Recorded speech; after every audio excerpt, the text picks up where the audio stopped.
ICUവിനകത്തു നിന്ന് എൻ്റെ അനിയനെ ഒരു വെള്ള പുതപ്പിച്ചിട്ട് അവൻ്റെ മുഖം കൂടെയുള്ളു കവർ ചെയ്യാനായിട്ട്, ഇവിടം വരെ വെള്ള പുതപ്പിച്ച് ഇവൻ്റെ ഡോക്ടേഴ്സ്.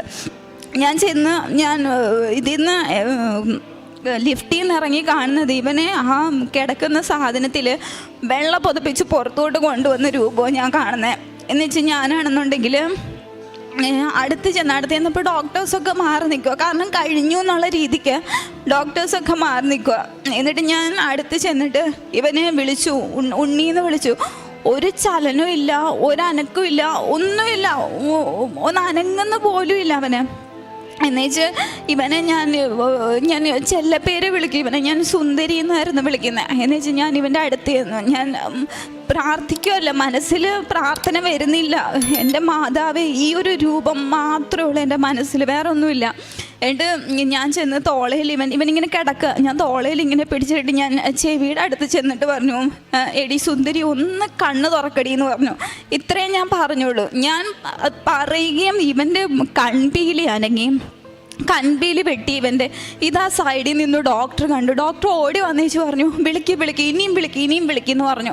ഞാൻ ചെന്നിട്ട് വിളിച്ചു ഇവനെ. പിന്നെ ഞാൻ ആ പേര് വിളിക്കുമ്പോഴത്തേന് ഇങ്ങനെ മൂളെന്ന് പറയാൻ പറ്റില്ല, അടുത്ത് നമ്മൾ നിന്നാൽ മാത്രമേ കേൾക്കത്തുള്ളൂ. ഇവൻ മൂളി.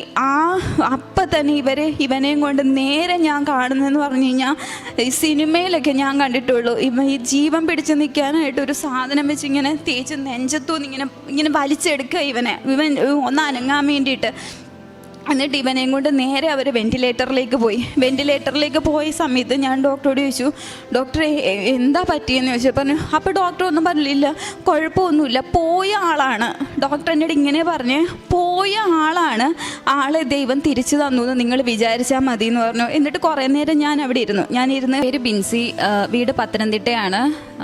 ഞാനാണെങ്കിൽ ഇവിടുത്തെ പറ്റി ഈ ഒരു മാതാവിനെ പറ്റിയും കാര്യങ്ങളൊക്കെ ഞാൻ ആദ്യമായിട്ട് ഞാൻ കേൾക്കുന്നത്, തുറന്ന് പറയുകയാണെന്നുണ്ടെങ്കിൽ ഫോണിൽ ആൾക്കാർ വീഡിയോ കളിയാക്കിയിട്ടിട്ടുണ്ട്. അപ്പം ഈ ഫോണിൽ ഞാനിത് ആദ്യമായിട്ട് കണ്ട് അപ്പം ഞാനും ഇത് കണ്ട് ചിരിക്കും. എന്നിട്ട് ഞാനിങ്ങനെ ആലോചിക്കും, എന്നാലും അങ്ങനെ വരുമോ, രണ്ട് മനസ്സായിട്ട് ഞാൻ നിൽക്കും. അത് കഴിഞ്ഞിട്ട് ഞാൻ താമസിച്ചുകൊണ്ടിരുന്നത് എറണാകുളത്ത് കാക്കനാട്. ഞാൻ ഇൻഫോ പാർക്കിലാണ് ജോലി ചെയ്തുകൊണ്ടിരുന്നത്. അപ്പോൾ അവിടെ വെച്ചിട്ട് ഞാൻ ഒരു 5-6 കൊല്ലമായിട്ട് അവിടെ തന്നെ. അപ്പം ഞാൻ അവിടെ ഒരു PG താമസിക്കുന്ന ഒരു ആൻറ്റിയുടെ കൂടെ. ആ ഒരു PG എൻ്റെ റൂമിൽ വേറൊരു ചേച്ചി ഉണ്ടായിരുന്നു, ഒരു ആലപ്പുഴക്കാരി ഒരു ചേച്ചി ഉണ്ടായിരുന്നു. അപ്പോൾ ആ ചേച്ചി ഞാൻ ഒരു ദിവസം നോക്കുമ്പോൾ, ഞാൻ രാവിലെ ഡ്യൂട്ടിക്ക് പോയി വൈകിട്ട് വന്നപ്പോൾ ഈ ചേച്ചിയുടെ കയ്യിൽ ഇവിടുത്തെ ഉടമ്പടിയും ഇവിടുത്തെ പുസ്തകങ്ങളും കാര്യങ്ങളും ഒക്കെ ഇരിക്കുന്ന. അന്നേരം ഇപ്പോൾ ഞാൻ ചേച്ചിയോട് ചോദിച്ചു, ചേച്ചി ഇത് എന്നതാ? അപ്പോൾ ഞാൻ ഓടിപ്പോയി ഇത് എടുക്കാനായിട്ടാണ് ചെന്നത്.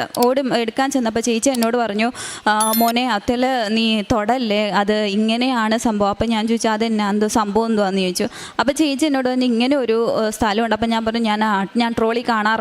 അപ്പോൾ ചേച്ചി എന്നോട് പറഞ്ഞു, ട്രോളിലല്ല, അതിൽ വിശ്വസിക്കുന്ന ഒരുപാട് പേരുണ്ടെന്ന് പറഞ്ഞു. അപ്പോൾ അന്ന് ഞാൻ ഈ പുസ്തകമൊക്കെ ആദ്യമായിട്ട് കാണുന്നത്. എന്നിട്ട് ഞാനത് അവിടെ വിട്ട് കഴിഞ്ഞേച്ച് പിന്നെ എൻ്റെ അമ്മ, അതുപോലെ എൻ്റെ ആൻറ്റി, ഇവരൊക്കെ എനിക്ക് നമ്മുടെ യൂട്യൂബിലെ വീഡിയോസ് കാര്യങ്ങളൊക്കെ വാട്സപ്പിൻ്റെ ഗ്രൂപ്പുകളിലും അല്ലാണ്ടൊക്കെ എനിക്ക് അയച്ചു തന്നിട്ട്, എൻ്റെ അമ്മ അയച്ചു തന്നിട്ട് എന്നോട് പറയും, നീ ഇത് കാണേ എന്ന് പറയും. കാരണം ഞാൻ പ്രാർത്ഥിക്കുന്ന സമയത്ത് എന്നാന്നറിയത്തില്ല, എനിക്ക് പണ്ട് തൊട്ടേ ഞാൻ പ്രാർത്ഥിക്കുന്ന സമയത്ത് എനിക്ക് മുന്നേ കൂട്ടി കാര്യങ്ങൾ ഇങ്ങനെ ഇപ്പം ഒരാൾക്കും എന്തെങ്കിലും ഒന്ന് സംഭവിക്കാൻ പോവുകയാണെന്നുണ്ടെങ്കിൽ ഒരു 3-4 ദിവസം മുമ്പ് തൊട്ട് ഈ വ്യക്തിനെ തന്നെ എനിക്ക് പ്രാർത്ഥിക്കുമ്പോഴും ഞാൻ വെറുതെ ഇരിക്കുമ്പോഴും എന്തെങ്കിലും ചെയ്തുകൊണ്ടിരിക്കുമ്പോഴും ഒക്കെ എനിക്കിങ്ങനെ കാണിച്ചു തരും. അപ്പം ഞാൻ ഇത് പരീക്ഷിച്ചിട്ടുള്ള വ്യക്തിയാണ്. ഇത് എന്നതാണ്, കാരണം മരിച്ചു പോകും, അവർക്ക് എന്തെങ്കിലും വലിയ ആപത്തുകൾ ആ സമയത്ത് വരുന്നത്. അന്ന് ഞാൻ പേടിച്ച് അരണ്ടിട്ട് ഞാൻ അമ്മയോട് പറയാം, അമ്മയെ ഇങ്ങനെ. അപ്പം എൻ്റെ അമ്മ പറഞ്ഞു, നിന്നെ പ്രാർത്ഥിപ്പിക്കാനാ ദൈവം അത് കാണിക്കുന്നത്, നീ പ്രാർത്ഥിക്കണം എന്ന് പറഞ്ഞു. ഞാൻ പ്രാർത്ഥിക്കത്തില്ല, ഞാൻ വീണ്ടും ദൈവത്തെ പരീക്ഷിച്ചു. ഇതെന്താ എനിക്ക് മാത്രം ഇങ്ങനെ, ദൈവമാണെന്ന് ഞാൻ വിശ്വസിക്കുന്നില്ല, ഇത് പിശാചിൻ്റെ ഏതാണ്ട് കളിയാണെന്ന് പറഞ്ഞ് ഞാൻ ഇങ്ങനെ വെച്ചുകൊണ്ടിരുന്നു. അങ്ങനെ ഇരിക്കെ ഇതുപോലെ അമ്മ എനിക്ക് അയച്ചു തന്നേച്ച് എന്നോട് പറഞ്ഞു, നീ ഇത് കാണേ, ഒരുപാട് അത്ഭുതങ്ങളുണ്ട്, ഒരുപാട് പേരുടെ അത്ഭുത സാക്ഷ്യങ്ങളുണ്ടെന്ന് പറഞ്ഞ് എൻ്റെ അമ്മ എനിക്കിത് അയച്ചത്. അപ്പം ഞാനിത് കാണാറുണ്ട്, വെറുതെ സമയം കിട്ടപ്പോൾ ചുമ്മാ കിടന്ന് കാണും, വിടും, അത്രയേ ഉള്ളൂ.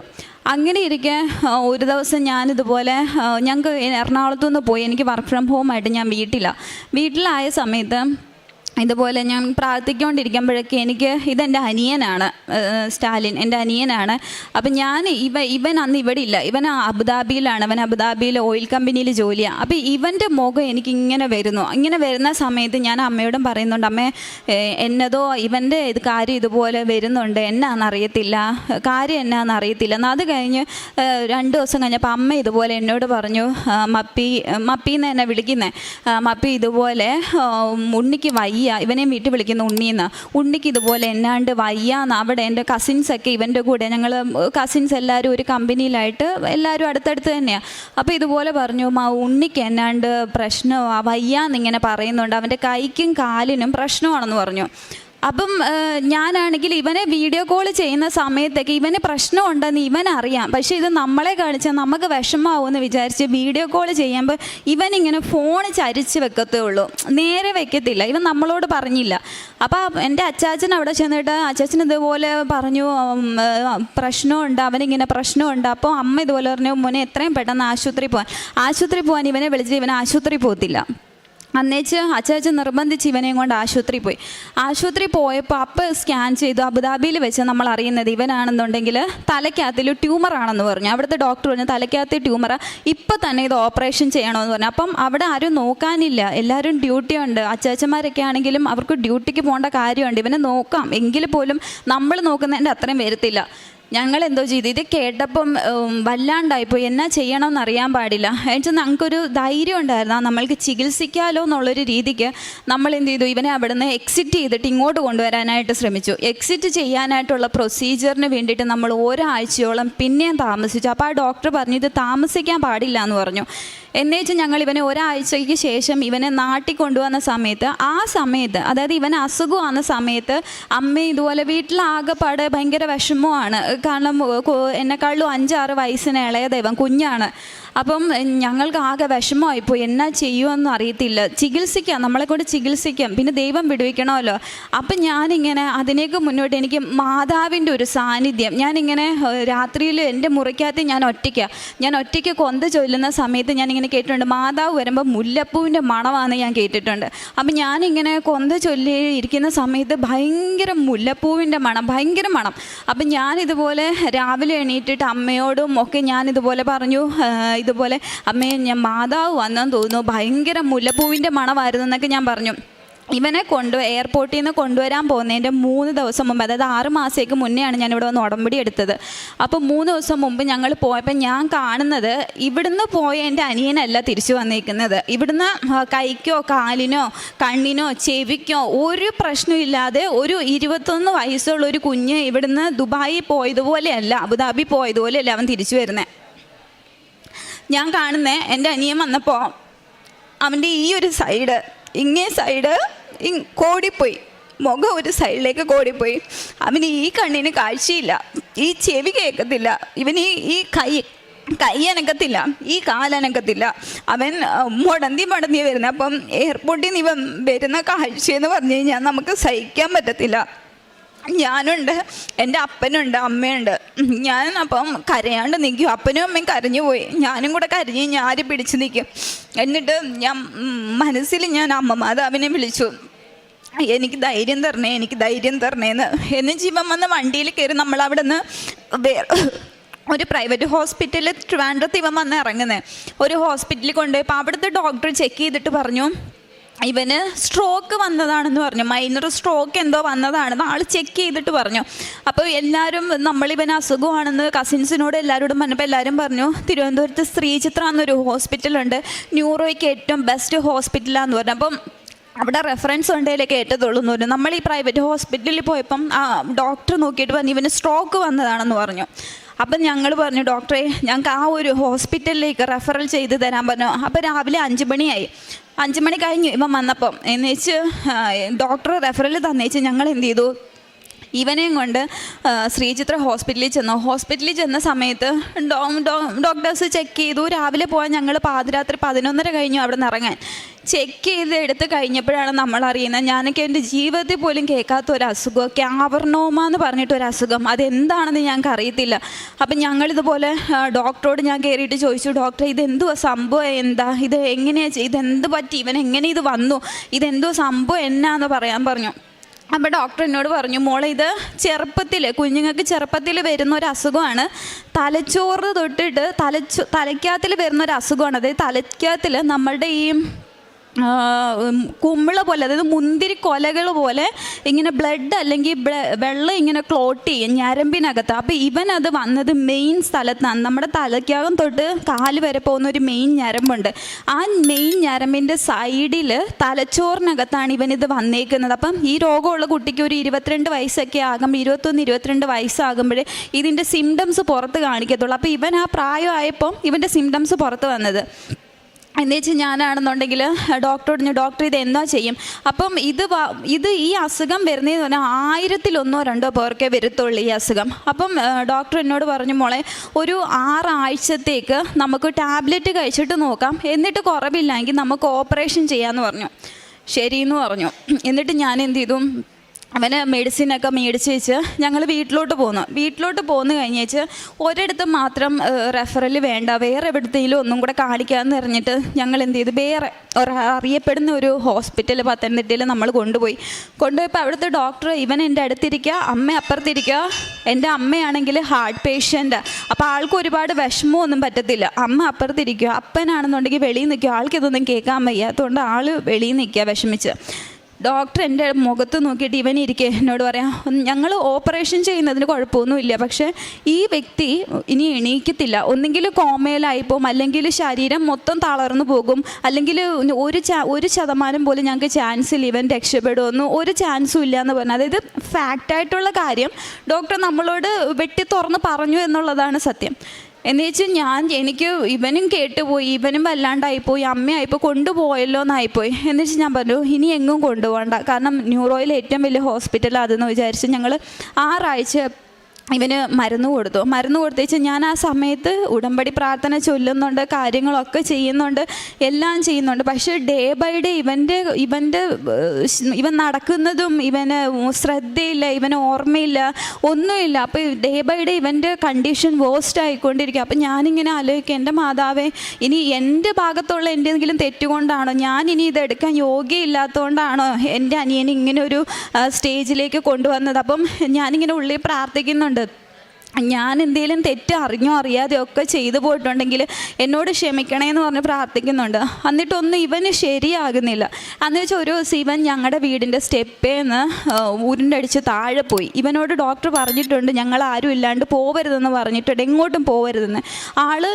ഞാൻ ഉറക്കത്തിൽ നിന്ന് എണീറ്റ് ഇവൻ്റെ റൂമിൽ ചെന്ന്, അപ്പം ഞാൻ നോക്കിയപ്പോൾ ഇവൻ കിടന്നുറങ്ങുക. എന്നുവെച്ചാൽ ഞാൻ അപ്പുറത്തെ റൂമിലോട്ട് പോയ വഴിക്ക് ഇവൻ എങ്ങനെ എണീറ്റ് പോയി എന്ന് ദൈവം തമ്പുരാനെ അറിയുള്ളൂ. ഇവൻ എണീറ്റ് സൈഡിൽ പോയി നിന്ന് ആ സ്റ്റെപ്പിൻ്റെ മുകളിൽ നിന്ന് എനിക്കൊന്ന് ഒരു 10-12 സ്റ്റെപ്പ് ഉണ്ട്, അതിൻ്റെ മുകളിൽ നിന്ന് ഇവൻ ഉരുണ്ടടിച്ച് താഴെ പോയി. ഇവൻ്റെ തലയുടെ ബാക്ക് സൈഡ് ഇത്രയും ഭാഗം പൊട്ടി, അവൻ്റെ ആ ക്യാവർനോമ ഇരിക്കുന്ന സ്ഥലം തന്നെ പൊട്ടി. എന്നിട്ട് ഞങ്ങൾ എന്ത് ചെയ്തു, ഇവനെ അടുത്തുള്ളൊരു ക്ലിനിക്കിൽ കൊണ്ടുപോയി കഴിഞ്ഞപ്പം ഡോക്ടറോട് ഇതുപോലെ കാര്യം പറഞ്ഞപ്പോൾ ഡോക്ടർ പറഞ്ഞു, സ്റ്റിച്ച് ഇട്ട് തരാം, നിങ്ങൾ എത്രയും പെട്ടെന്ന് ഈ കുട്ടീനെ നിങ്ങൾ കാണിക്കുന്ന അവിടെ എത്തിച്ചോളാൻ പറഞ്ഞു.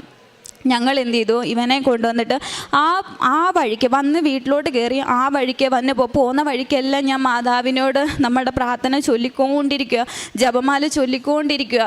എന്നാ ചെയ്യണമെന്നൊരു പിടുത്തമില്ലല്ലോ. അവിടെ ചെന്ന് ഡോക്ടറെ കണ്ട സമയത്ത് ഡോക്ടർ പറഞ്ഞു, ഈ ആളുടെ ബ്രെയിനിൽ ഫ്ലൂയിഡ് ലീക്കായി പോയിട്ടുണ്ട്, അപ്പം തന്നെ ഒരു മൈനർ സർജറി ചെയ്യണമെന്ന് പറഞ്ഞു. എന്ന് വെച്ചാൽ ഇവന് ഇങ്ങേ സൈഡിൽ ഇവൻ്റെ ഇവിടെ പാടുണ്ട്, ഇവിടെ മൈനർ സർജറി ചെയ്തു.